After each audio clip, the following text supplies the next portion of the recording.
U.S. FDIC chief says first Genius Act regulations heading for proposal this month.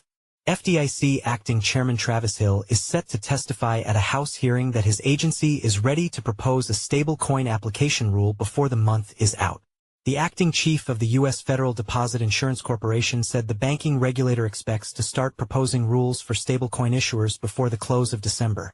According to testimony, Travis Hill is preparing to deliver Tuesday before the House Financial Services Committee. First up on the regulator's agenda for implementing the Guiding and Establishing National Innovation for U.S. Stablecoins, Genius Act, issuing a proposal for how the agency will handle issuers that apply for federal oversight. The FDIC has begun work to promulgate rules to implement the Genius Act. We expect to issue a proposed rule to establish our application framework later this month and a proposed rule to implement the Genius Act's prudential requirements for FDIC-supervised payment stablecoin issuers early next year. According to Hill's prepared testimony, the Genius Act contemplates an array of federal and state entities taking part in the supervision of the stablecoin sector. After figuring out the application process, the FDIC, which regulates deposit insurance and oversees thousands of banks, has to write rules for capital requirements for the regulated banks that want to issue stablecoins. It's also responsible for liquidity standards and for regulating the quality of reserves issuers set aside. A federal agency working on such rules must make a proposal that's open to public comments for a period of time, usually lasting months.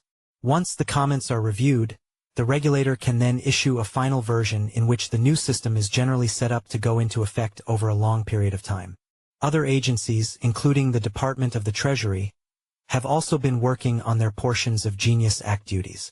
Hill also touched on other regulatory priorities in his testimony.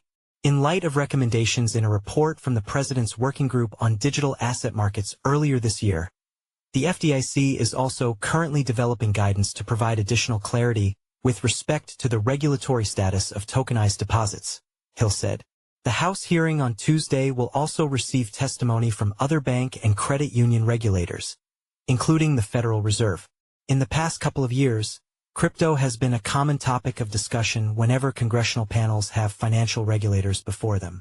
Federal Reserve Vice Chair for Supervision Michelle Bowman said the central bank was working to develop capital, liquidity, and diversification regulations for stablecoin issuers, as required by the Genius Act, in her own prepared testimony.